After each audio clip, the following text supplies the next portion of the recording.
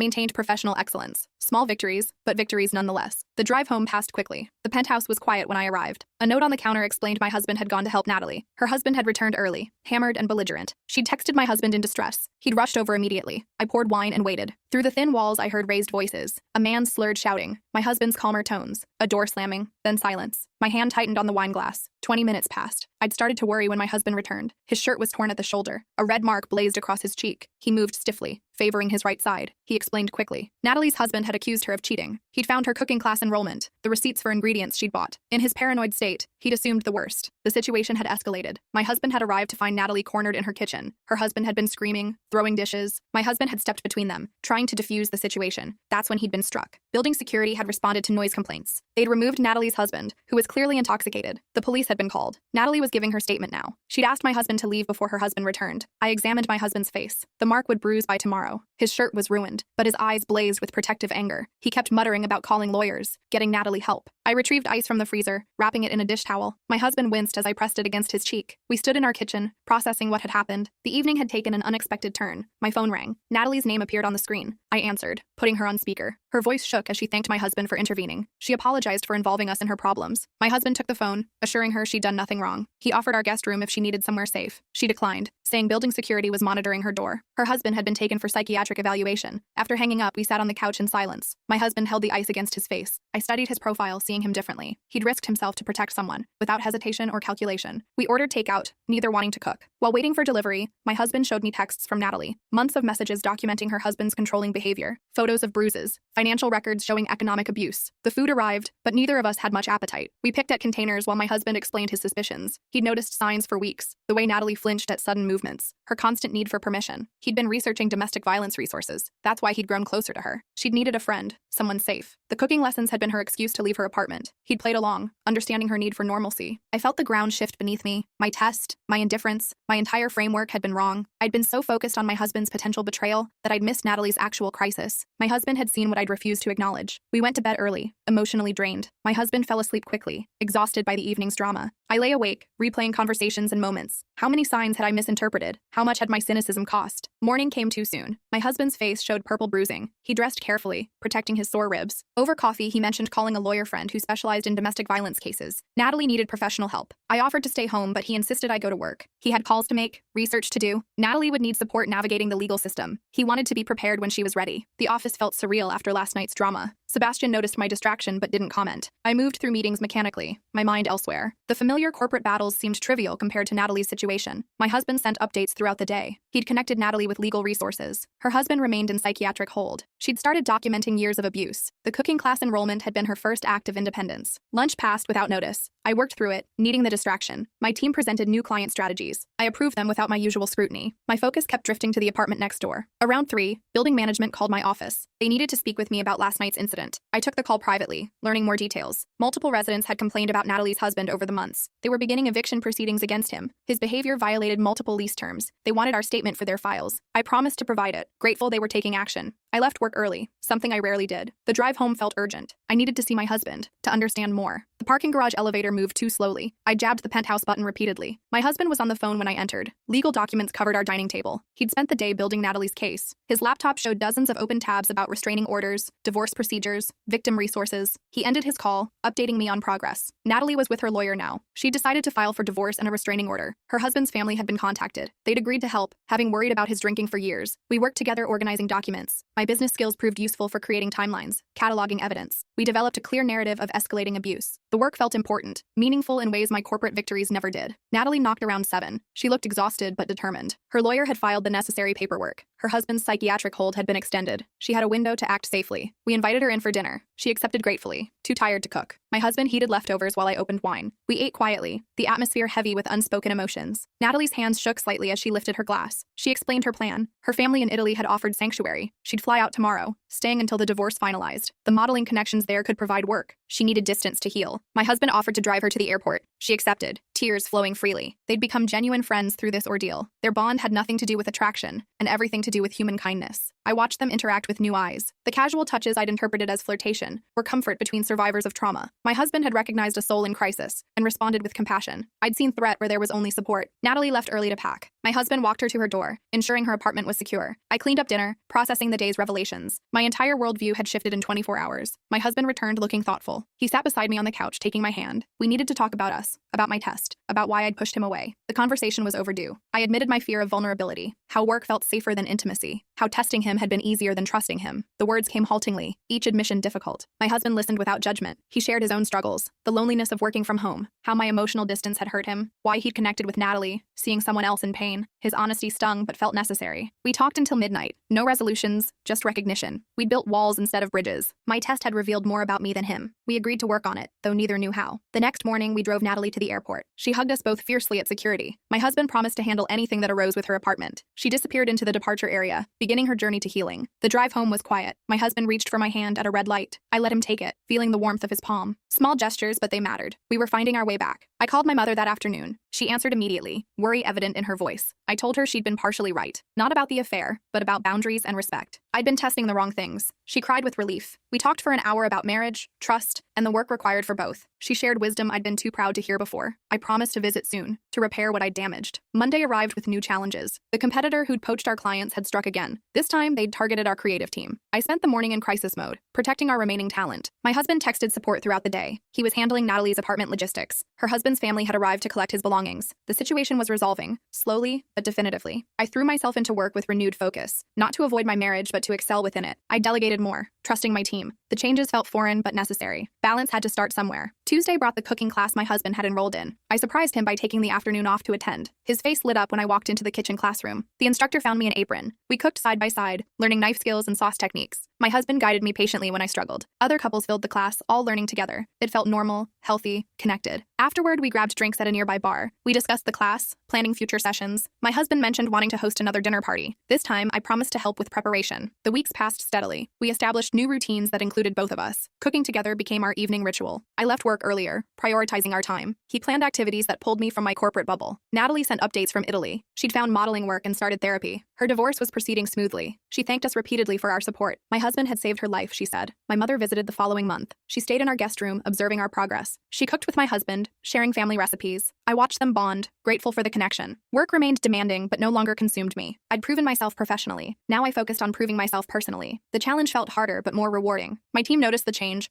commenting on my improved mood. 3 months after Natalie left, her divorce finalized. She called with the news, sounding lighter than ever before. She'd decided to stay in Italy, building a new life. We promised to visit someday. My husband and I started couples counseling, not because we were failing, but because we wanted to succeed. The sessions were difficult, revealing patterns we'd developed. We committed to the work. Our next dinner party was a joint effort. We planned the menu together, shopped together, cooked together. Our friends noticed the change immediately. Mark joked that we'd become the couple to emulate. I thought about my test often, how I'd nearly destroyed my marriage by refusing to participate in it. My husband had passed, but not the test I'd designed. He'd shown character I'd been too blind to see. 6 months later, we renewed our vows privately. No audience, just us and an officiant. We wrote new promises based on lessons learned. My husband pledged patience. I pledged presence. We both pledged to choose each other daily. The penthouse felt different now, warmer, more lived in. We'd finished the renovations together, each room reflecting both our styles. The kitchen saw constant use. The living room hosted regular gatherings. My career continued thriving, but within boundaries. I'd learned to separate achievement from identity. Success meant nothing without someone to share it with. My husband had taught me that through his simple kindness to a neighbor in need. Looking back, I understood my mother's fear. She'd seen me walking toward a cliff, too proud to turn around. But the fall had taught me more than safety ever could. Sometimes we need to break before we can rebuild. My husband still cooks elaborate meals. I join him now, chopping vegetables and stirring sauces. We move around each other easily in the kitchen, a rhythm born of practice and intention.